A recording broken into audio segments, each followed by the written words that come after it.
This is Andy Purewal for Boxing Social in association with Betfred, and I'm delighted to be joined by David Diamante over Zoom. David, first and foremost, how are you doing?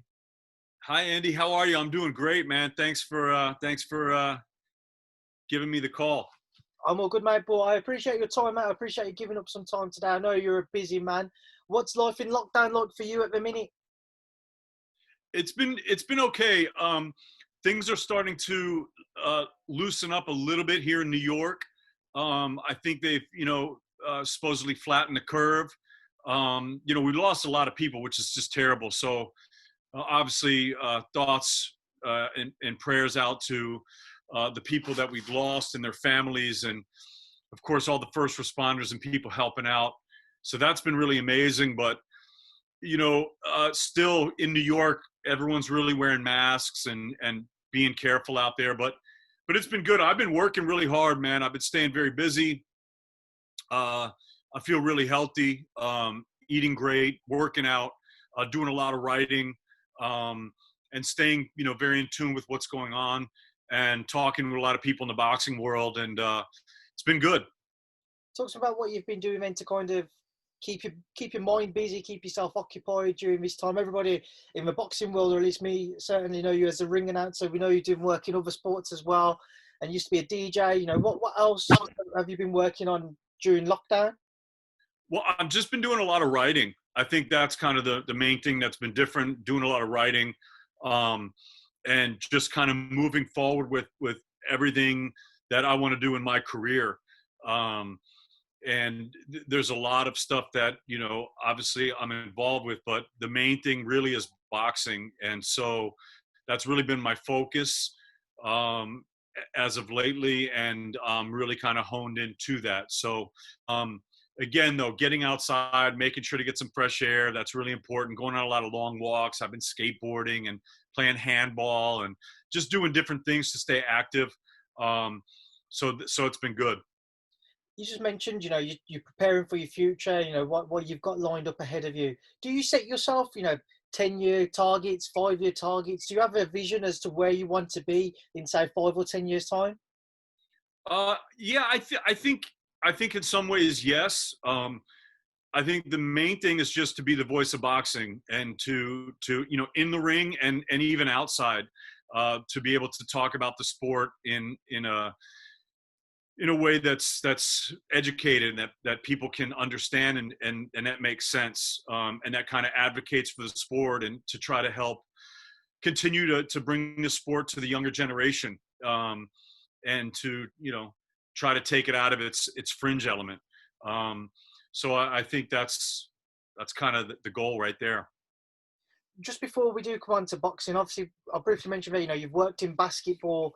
Their season was ended as soon as this started to become a lot more serious. Do you have any knowledge as to when that sport could return, and if you'll be working in that sport once again when it does? Well, for now, I'm signed exclusively with Eddie. So, I'm doing Matchroom boxing's fights and Sky Sports and DAZN. So I will not be returning to basketball in the immediate future. But yes, I was the voice of the NBA's Brooklyn Nets for 6 seasons. As far as the NBA coming back, though, it looks like they're probably going to be coming back next month. They're looking to come back in Orlando. They got the Wide World of Sports complex. But no one really knows how it's going to come back yet. It really looks like there could be four different scenarios. It looks like possibly they could come back and just do the regular season to finish that out, because of course the season stopped in the middle. They could come back just as a postseason. That's the second scenario. They could come back and do a postseason where instead of an Eastern-Western conference, they just do by record. So you could actually have like 2 Western teams or 2 Eastern teams ending up in the final. It's probably unlikely, but they're talking about that. And then there's another scenario where they do a playoffs, but they also have like a play-in. So a team that hasn't clinched, they actually have some teams that can kind of play in to get their spot into the playoffs and maybe create a berth. So we'll see what happens with that. It's going to be interesting. I will say that Adam Silver, the commissioner of the NBA, is an amazing man. And he was under the tutelage of David Stern for many years. Also, rest in peace, but he was a great NBA commissioner. So Adam Silver is a very smart man, and basketball's in very good hands. So I kind of trust what they're going to do, and we'll see how they move forward with it. What's the biggest differences between emceeing a basketball and then boxing shows? Do you feel more pressure in one instead of the other? No, I don't feel pressure in either of them. To me, it's what I do. It's what I love. I mean, there's a lot of pressure because it's a live event, of course. But as with anything, you have to do the research. So before any NBA game, there's a lot of research that goes into it. So there's a lot of prep. But once I'm sitting down in front of the microphone, I mean, it's like fun. I mean, I'm literally on the court at the half court calling a basketball game with LeBron James and Steph Curry and Kobe Bryant, rest in peace, and Paul Pierce, all these great players that I got to call and work with. It was really amazing. But it was fun, and especially doing it in Brooklyn, where I look out into the stadium. It was at Barclays Center, the arena, and it's filled with a bunch of my friends. So that was a really great feeling. But boxing also, same type of thing. It's, again, the prep. But I look out into the arena, and there's just so many people I love, and the fighters and all the people I work with, from the commission all the way to the trainers and the fighters themselves. So that's a lot of fun. They're both a lot of fun. I enjoy doing my job very, very much. I think the biggest difference to me, Andy, would be that calling a basketball game, so I would be, as far as what I'm actually saying, I have to be you have to always, the 4 C's, clear, concise, and correct. Okay. That's number one. But when, let's say, a guy from our team scored, like, let's say Joe Johnson, I'd be like, Joe Johnson, son, I'd give him a big shout out. And then if LeBron James scored, I would say, LeBron James. I'd keep it really deadpan. And it was funny. And I had a lot of players, they liked it. They thought it was funny. And in fact, I used to go to the Knicks. I used to go with the Knicks down to Puerto Rico every year to do this event. And so I was friends with a lot of those guys, and we had a lot of fun. We'd spend all week down at the beach in Puerto Rico, smoking cigars, playing golf, doing whatever. And I tell the guys, look, man, because they were our crosstown rivals, because I was, the Nets are in Brooklyn. So I said, look, I love you guys, but when it comes time for the game, there's going to be no love. Same when I did the intros. At guard, number 2. Whatever it was, I would just really deadpan say their names. So, I mean, I was always correct, and I said it very clear, but I didn't give them any special love. But when I do boxing, even if you've got a hometown guy and you've got the A side and the B side or whatever you have, I give both sides everything I have. I think it's only fair. And so I try to always remain very non-partial. I'm Switzerland when I'm in the ring. I am Switzerland. I am neutral. Yes, okay, I'm with Eddie Hearn, but to me, that doesn't matter. I will announce both fighters with just as much gusto. Let's come on to the boxing talk, David. Have you had discussions with promoters about when you could look to return yourself? We know about shows are going to start coming back now, but there's certain guidelines which are in place. What's your understanding of your own role for all of this? Well, that's a great question, and I think a lot of people are asking that. I think that the answer to your question is yes, I have had discussions. There have been discussions, but things are changing daily. So it would be foolhardy to speculate onto what is actually going to happen. So, am I ready? Yes, absolutely. I am really excited to get back into the ring and get back to action. But again, it has to be in due course, and the right protocols have to be followed. So I wouldn't want to speculate on what that's going to end up looking like.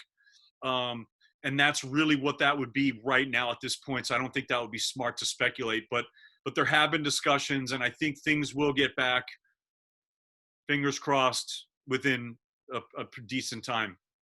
Obviously, we're starting to hear about shows returning, whether it be in the UK or in the US.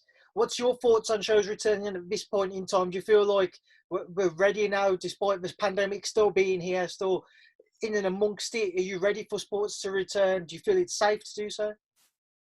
Well, I'm not a doctor, so do I feel it's safe? I have no idea. I mean, again, we have to leave that up to the scientists, to the doctor, and then ultimately to our governments and to our commissions, right? So whatever the New York State Athletic Commission decides and the British Boxing Board of Control decides and all the other commissions in between, they're the ones that are going to be sanctioning this stuff. So that's kind of their end of it.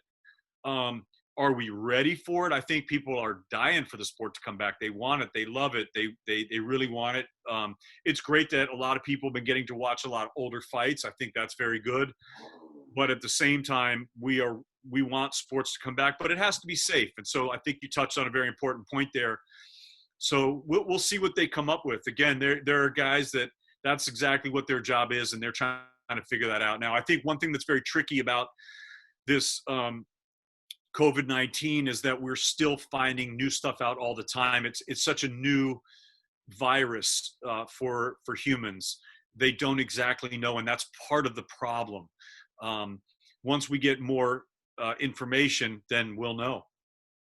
Obviously, the sport's been in such a financially healthy position for the past few years, probably as good as I can remember.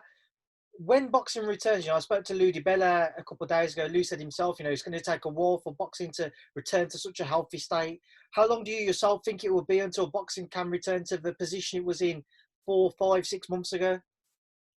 I think the sport of boxing is ever changing. It's ever moving. I mean, sometimes you've got tectonic plates that make huge, huge shifts, and sometimes the shifts are smaller. I think we're definitely going to see changes after this pandemic. What does trouble me a bit is the amateur system, because it's not just about the pros. We need to feed the pros, and that comes from the amateur system.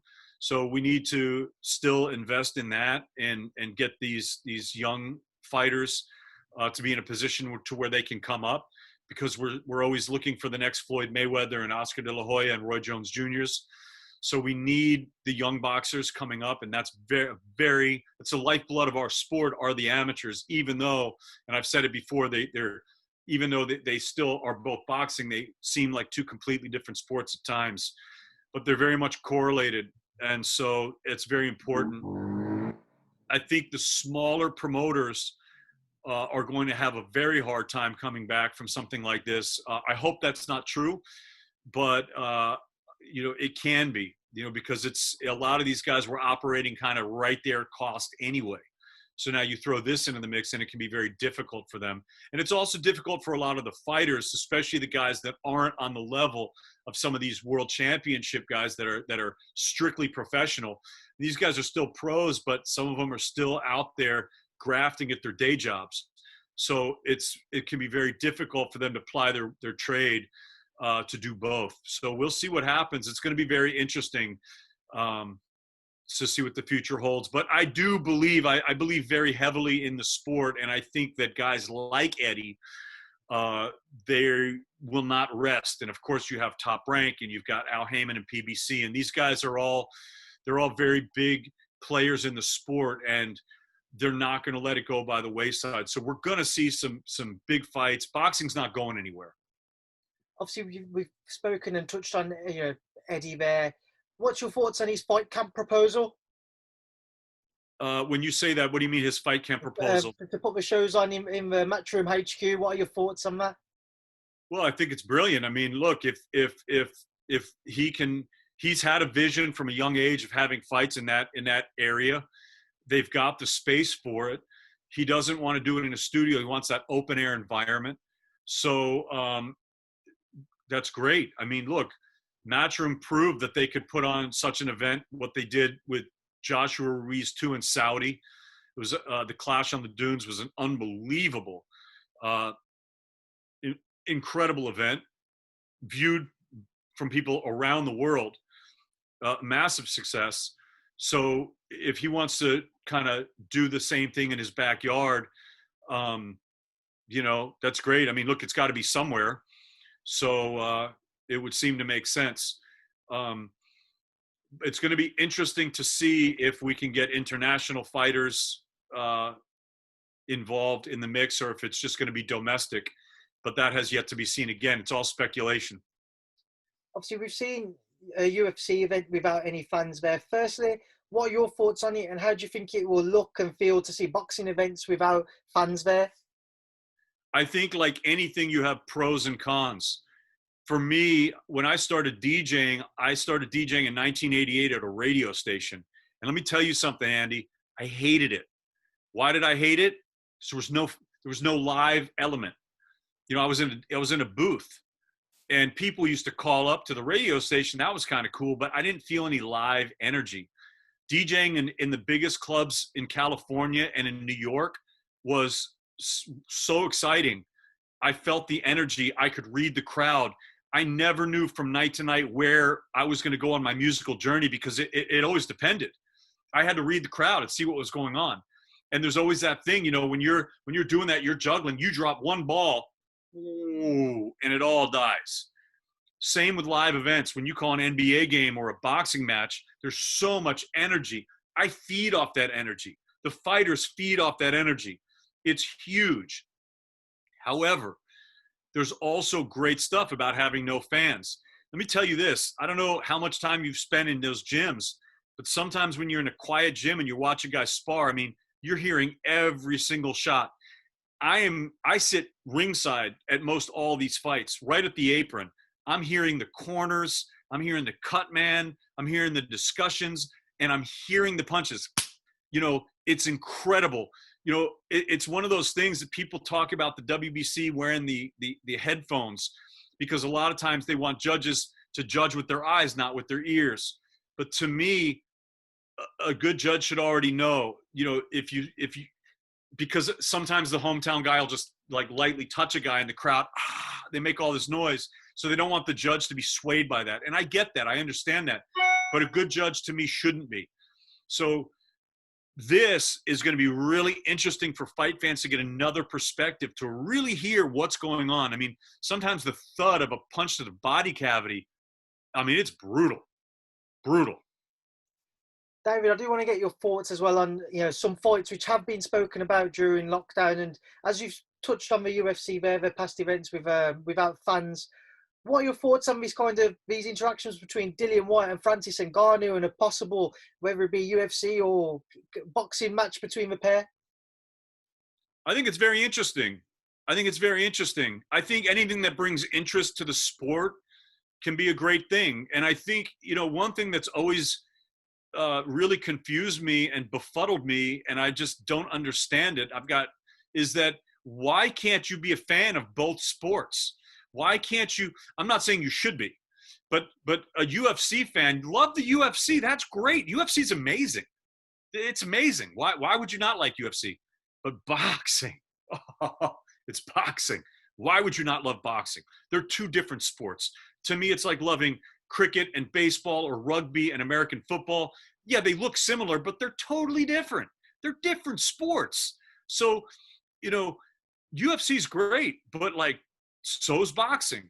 Now, as far as Ngannou, Dillian Whyte, again, to me, they're different sports. And even the fact that Dillian did train as fought as a kickboxer, and he does have some experience in that, I believe, and I'm a huge fan of Dillian Whyte, and I think he's one of the toughest guys around. In a boxing match, I think he stretches Ngannou. Even though if you look at Ngannou's record, most of his stoppages are from punches, but he's not punching, even though he's fighting guys like maybe Cain Velasquez and these other guys they're tough. They're good guys. They're not professional boxers. Dillian Whyte can fight. He's a really good fighter. And first of all, he should probably be getting his shot at the heavyweight title. But either way, Dillian Whyte can fight, and he can box, and he's nice with his hands, okay? And he's a rugged guy. He's very, very tough, very tough. He's a lot tougher than he looks. He looks like a real nice guy. He's a nice guy, but in the ring, he's a mean SOB. So, you know, he's a tough guy. So if he boxes Ngannou, I think he beats him. But just as tough as I think Dillian Whyte is, if he gets in a cage with Ngannou, I'm giving that to Ngannou. David, another thought I want to get your thoughts on, which was agreed before lockdown, and kind of wait and see if it will happen in the future, is Regis Prograis versus Maurice Hooker. It was a fight which I was looking forward to a lot myself. It's a brilliant matchup between two former world champions, two guys just eager to get another crack at that world title opportunity once again. What are your thoughts if it was to see Prograis Hooker post-lockdown? I think it's going to be a great fight. The 140-pound division is one of the most exciting in boxing for me. I also want to see Taylor versus Jose Ramirez. I know that's not going to happen immediately. I know, these guys are going to take their mandatories or whatever before they fight each other. But I think we should see that. And I really believe that Hooker Prograis is going to be a great fight. I mean, Prograis Taylor was an incredible fight, and Ramirez Hooker was a great fight while it lasted. It was a really good fight. Hooker is a very tough guy. He's obviously in a new camp. He left Vince Parra. He went to Bomac. He's in the Terrence Crawford camp right now. I'm a big fan of both those guys. I love Vince Parra as a trainer. I think Bomac's also a really good trainer. We'll see if any of that makes a difference.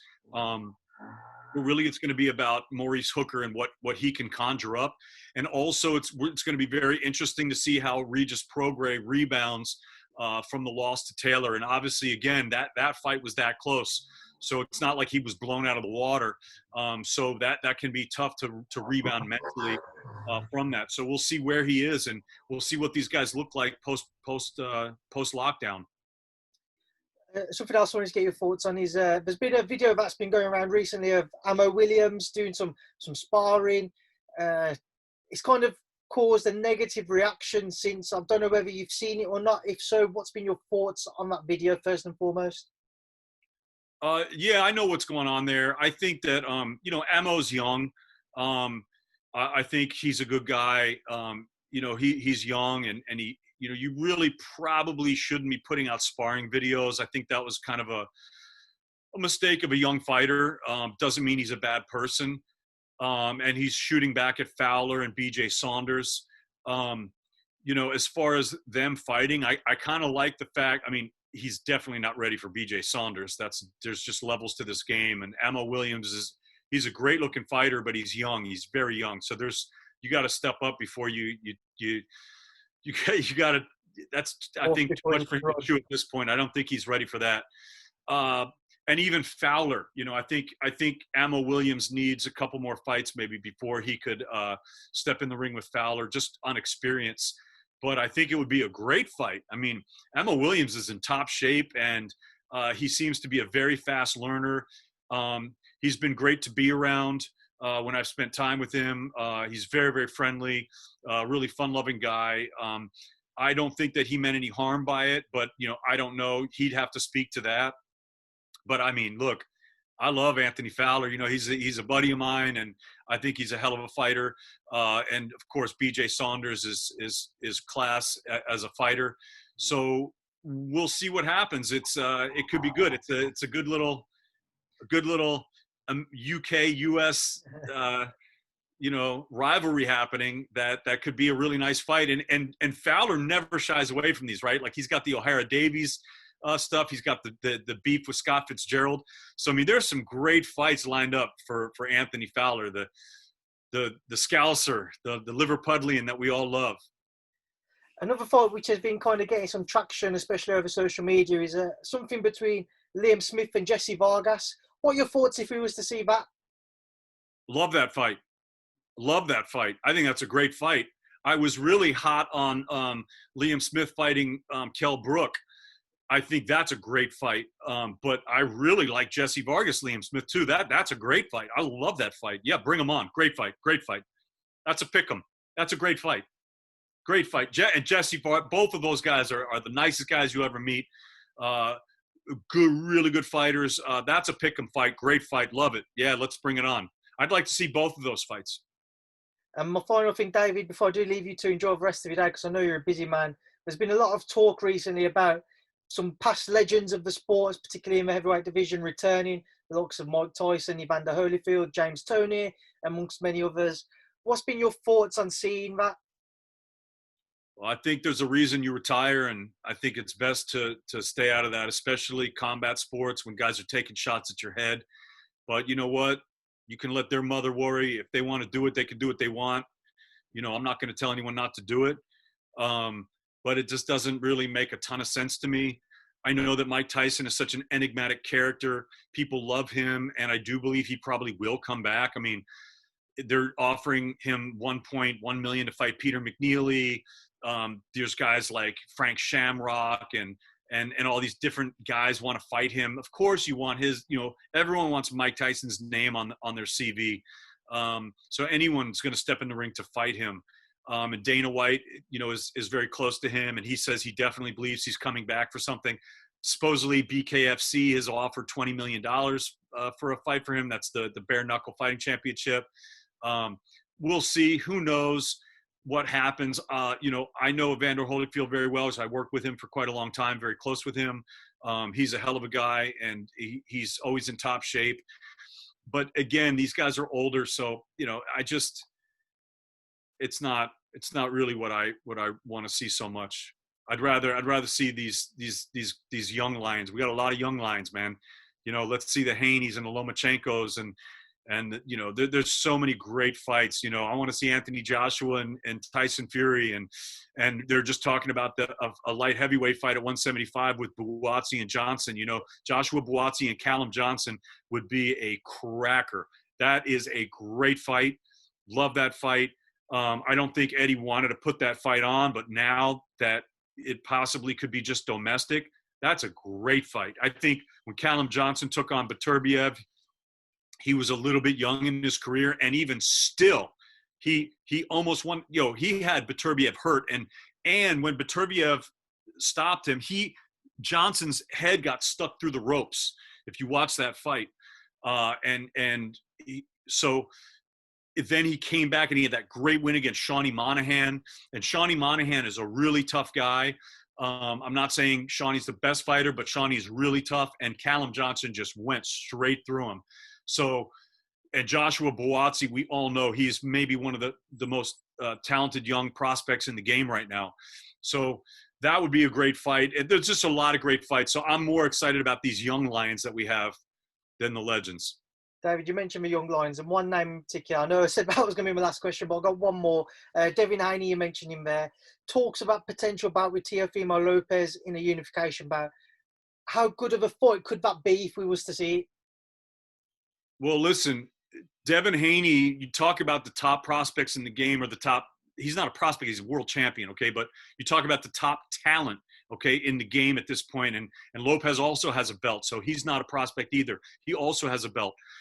These two guys are some of the best, along with Shakur Stevenson and along with I'm losing my train of thought now. I had so many fighters that I just wanted to rattle off, but I've done those lists before. You all know who I think are the guys, but there's some great young talent in the game right now. Ryan Garcia also is right there jawing with Devin Haney, because obviously they know each other from the amateurs, and there's a lot of debate about who won in the amateurs and how it all went down. Those fights are all great, and those are fights I'd love to see, especially the fact that Devin Haney, he said it. He's like, listen, I don't even have my man strength yet.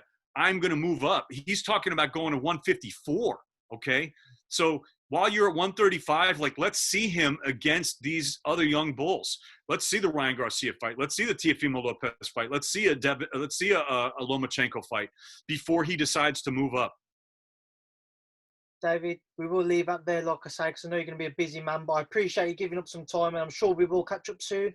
Before I let you leave, what would you like to say to everyone who tunes in to watch our interview?